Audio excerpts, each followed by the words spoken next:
আসসালামু আলাইকুম। আশা করি আপনারা সবাই ভালো আছেন। আজকে আমরা হিসাব বিজ্ঞানের বিষয় নিয়ে কিছু ধারণা এই ভিডিওতে আমরা দেখব। তো চলেন আমরা শুরু করি।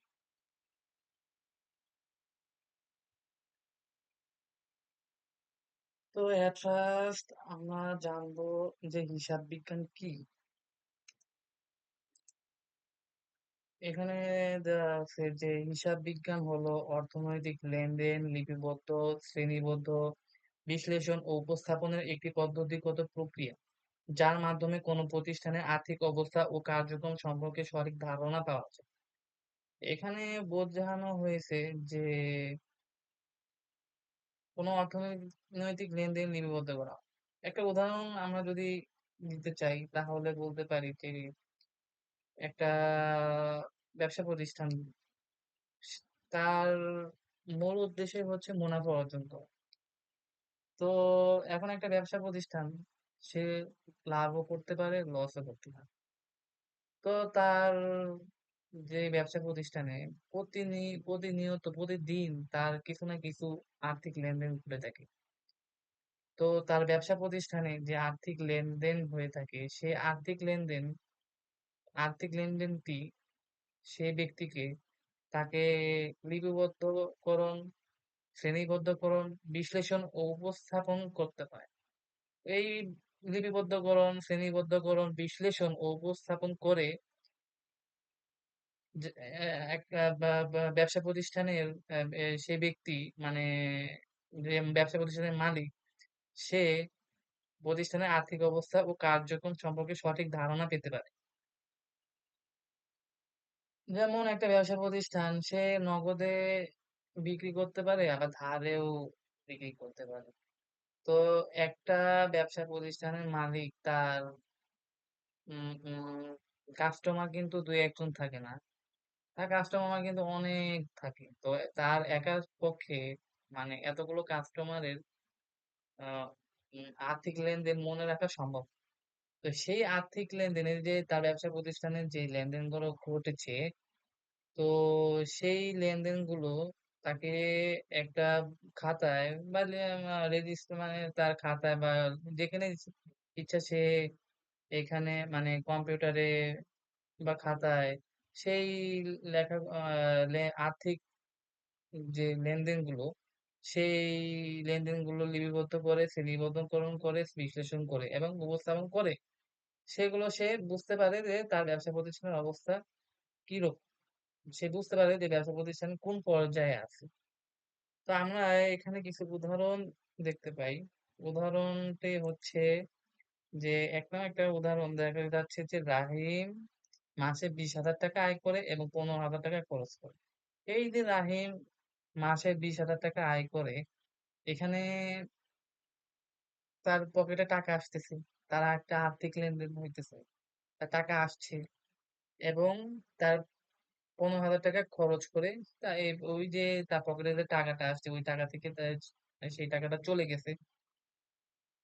তো এই যে এখন এই রাহিম সে এই টাকাটা কিন্তু তার ব্যক্তিগত, এটা কোনো তার প্রতিষ্ঠানে বা ব্যবসা অর্জনের জন্য মানে সে এটা আয় করে নাই বা খরচ করে নাই। তার ব্যক্তিগত প্রয়োজনে আর কি এটা হয়েছে। তো রাহিম যদি এই এই হিসাব বিজ্ঞানের কাজটা যদি না করে মানে আমি বলতে চাচ্ছি যে মানে তার যে লেনদেন হয়েছে মানে আয় হয়েছে বা খরচ হয়েছে সে যদি এগুলা যদি লিপিবদ্ধকরণ, শ্রেণীবদ্ধকরণ, বিশ্লেষণ, উপস্থাপন এগুলো যদি না করে তাহলে কিন্তু তার মানে এই স্বল্প টাকা দিয়ে তার হচ্ছে গিয়ে মানে খরচ চালানো একটু হিমশিম খেয়ে যাবে।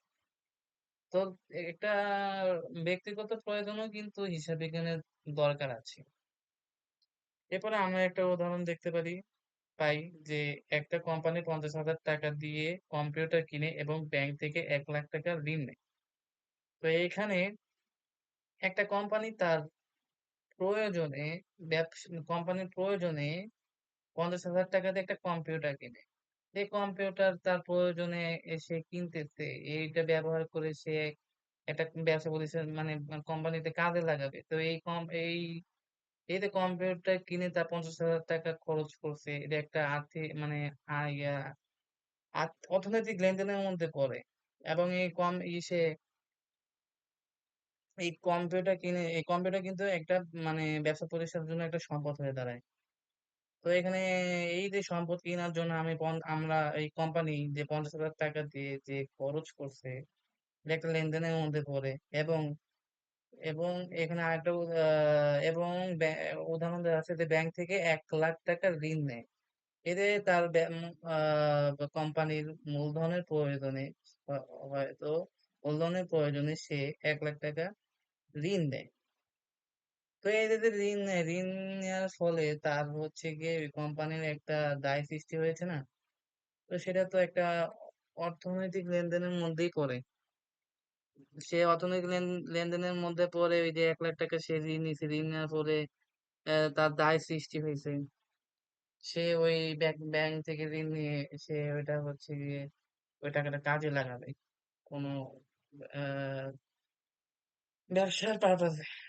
তো এখানেও সে মানে এখানে কোম্পানির অর্থনৈতিক লেনদেন ঘটেছে। তো এখানে যদি এই উদাহরণটি দেখা যাচ্ছে যে ৳৫০,০০০ কম্পিউটার কিনছে, ব্যাংক থেকে ঋণ নিছে। তো এগুলা যদি আমরা সঠিকভাবে লিপিবদ্ধকরণ, শ্রেণীবদ্ধকরণ, বিশ্লেষণ যদি না করি, তাহলে কিন্তু আমরা মানে কোম্পানি কিন্তু সঠিক তথ্য পাবে না যে তার কোম্পানি এক্সাক্টলি কোন জায়গাটায় আছে। এরপরে আমরা আরেকটা উদাহরণ দেখতে পাই। সেটা হচ্ছে একটা দোকানদার ৳১০,০০০ মাল কিনলো এবং ৳১৫,০০০ বিক্রি করলো। তো এখানে একটা দোকানদার সে তার ও ব্যবসা করার জন্যে সে ৳১০,০০০ মাল কিনছে এবং সে মুনাফা অর্জনের উদ্দেশ্যে সে ৳৫০,০০০ বিক্রি করলো।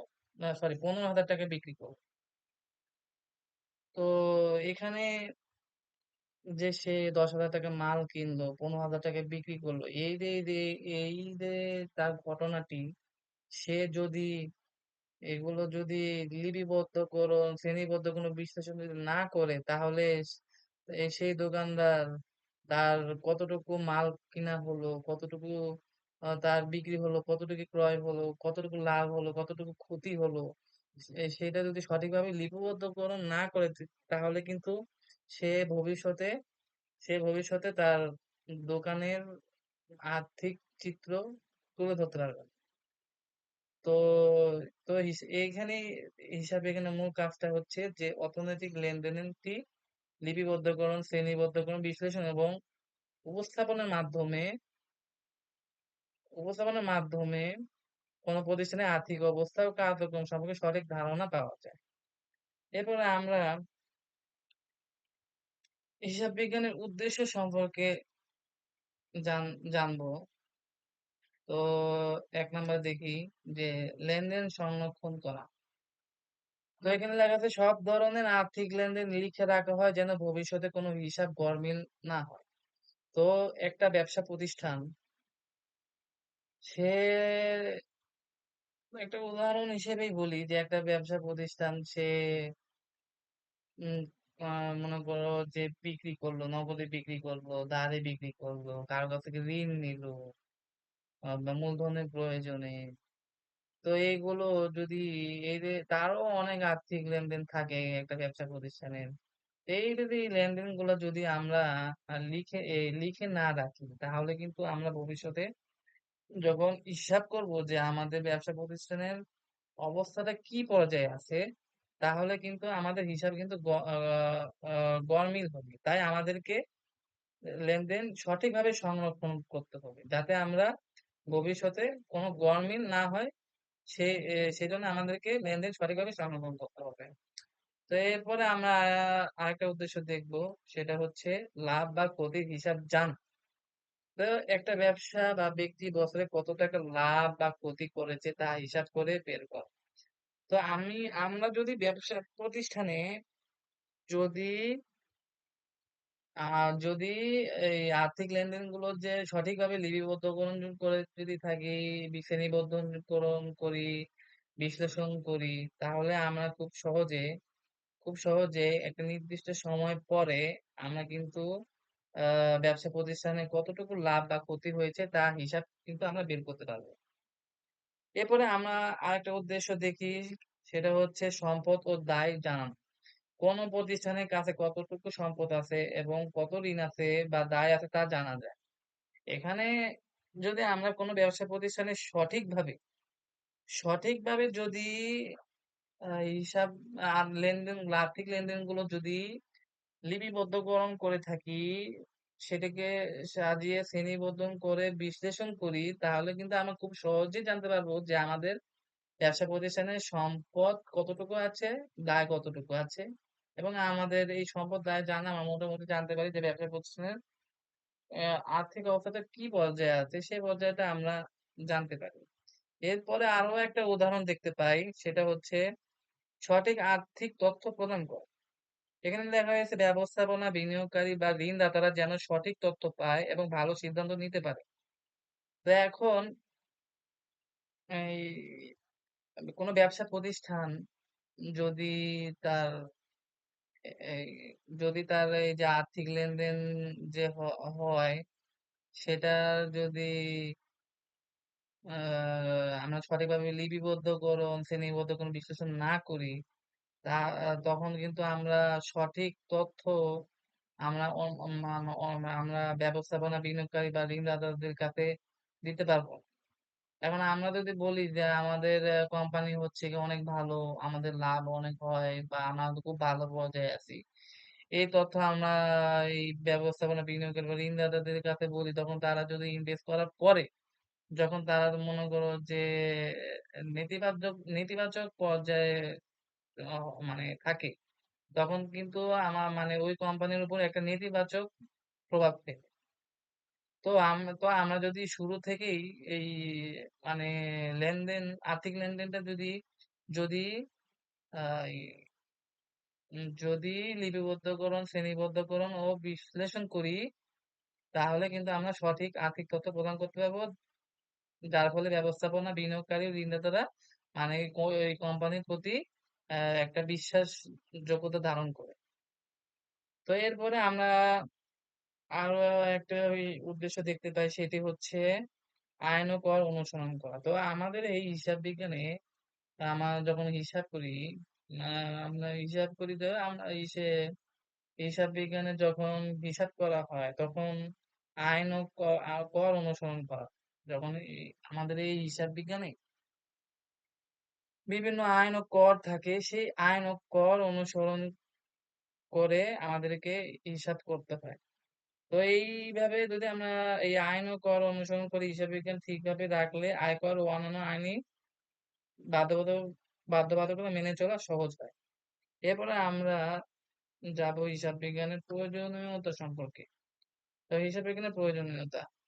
এ ১ নম্বরে দেখতে পাই ব্যবসার আর্থিক অবস্থা বুঝতে। এখানে বলা হয়েছে লাভ, ক্ষতি, সম্পদ, দায় কত তা হিসাব বিজ্ঞানের মাধ্যমে জানা যায়। তো হিসাব বিজ্ঞানের মাধ্যমে আমরা তো জানি যে হিসাব বিজ্ঞান কি? হিসাব বিজ্ঞানটা হচ্ছে যে আর্থিক লেনদেন, আ আর্থিক লেনদেন লিপিবদ্ধকরণ, শ্রেণীবদ্ধকরণ, বিশ্লেষণ এবং উপস্থাপনের মাধ্যমে আমরা জানতে পারি যে এটার অবস্থাটা কি পর্যায়ে আছে। তো এখন যে ইসে তো আমরা যদি ব্যবসা প্রতিষ্ঠানের যদি সঠিকভাবে লেনদেন সঠিকভাবে লেনদেন লিপিবদ্ধকরণ করি, সুন্দর করে যদি শ্রেণীবদ্ধকরণ করে বিশ্লেষণ করি, তাহলে আমরা ব্যবসার আর্থিক অবস্থা সম্পর্কে জানতে পারবো যে আমাদের ব্যবসা প্রতিষ্ঠানের লাভ ক্ষতি কতটুকু হয়েছে, সম্পদ আয় কত, তা আমরা হিসাব বিজ্ঞানের মাধ্যমে জানতে পারবো। এরপরে আমরা আরেকটা প্রয়োজনীয়তা দেখতে পাই, সেটা হচ্ছে সঠিক সিদ্ধান্ত গ্রহণের সহায়তা। কোন খাতে খরচ কমানো বা বিনিয়োগ বাড়ানোর সিদ্ধান্ত নিতে সাহায্য করে? কোন খাতে খরচ কমানো বা বিনিয়োগ বাড়ানোর সিদ্ধান্ত নিতে সাহায্য করে? এখানে যদি আমরা এ মানে সঠিকভাবে লেনদেন লিপিবদ্ধকরণ করি, যদি সঠিক লিপিবদ্ধ করে এটাকে শ্রেণীবিন্যাস করে তারপরে আমরা যদি বিশ্লেষণ করি, তাহলে কিন্তু আমরা ব্যবসা প্রতিষ্ঠানের সঠিক সিদ্ধান্ত নিতে পারবো। কারণ আমরা জানতে পারবো যে আমাদের ব্যবসা প্রতিষ্ঠানের আর্থিক অবস্থা কিরকম। তো আমরা যদি আমরা যদি জানতে পারি যে আমাদের আর্থিক অবস্থা কি রকম পর্যায়ে আছে, তখন কিন্তু আমরা খুব সহজে মানে সিদ্ধান্ত নিতে পারি। তখন আমরা একটা সিদ্ধান্ত নিতে পারি কোন খাতে খরচ কমানো যায় এবং কোন খাতে বিনিয়োগ বাড়ানো যায় সেটি সিদ্ধান্ত আমরা নিতে পারি। এরপরে হিসাব বিজ্ঞানের আরেকটা প্রয়োজনীয়তা দেখি, সেটা হচ্ছে প্রতারণা ভুল প্রতিরোধে সহায়ক।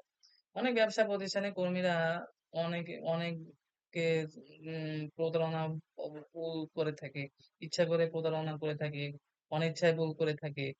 তো সেটা প্রতিরোধে আমরা কিন্তু এই হিসাব বিজ্ঞানের মাধ্যমে এইটা কিন্তু আমাদের জন্য একটা সহায়ক হিসেবে কাজ করে। তো আমরা যদি সঠিক আর্থিক লেনদেন লিপিবদ্ধকরণ করে শ্রেণীবদ্ধকরণ বিশ্লেষণ করি, তাহলে কিন্তু আমরা মানে মেইন কথা হচ্ছে সঠিক হিসাব যদি থাকে, তাহলে আমাদের আর্থিক অনিয়ম দুর্নীতি সহজে ধরা পড়ে। এরপরে প্রয়োজনীয়তা দেখি যে ভবিষ্যতে পরিকল্পনায় সাহায্য করে। এখানে আমরা যদি ঠিকভাবে আমরা যদি আমাদের আর্থিক মানে লেনদেনগুলা যদি ঠিকভাবে উপস্থাপন করতে পারি, তাহলে কিন্তু আমরা ভবিষ্যতের পরিকল্পনা করতে পারবো যে আ আমরা ভবিষ্যতে কি করতে পারবো। কারণ আমরা খুব স আ আমরা আমরা হিসাব বিজ্ঞানের মাধ্যমে খুব সহজেই জানতে পারি যে ব্যবসা প্রতিষ্ঠানের অবস্থা কি পর্যায়ে আছে। তো তো হিসাব বিজ্ঞানের মাধ্যমে আমরা খুব সহজেই ভবিষ্যতের পরিকল্পনা করতে পারি। এরপরে আরো একটা হিসাব বিজ্ঞানের প্রয়োজনীয়তা দেখতে পাই, সেটা হচ্ছে ব্যবসায়িক সম্মান ও বিশ্বাস অর্জনের সহায়ক।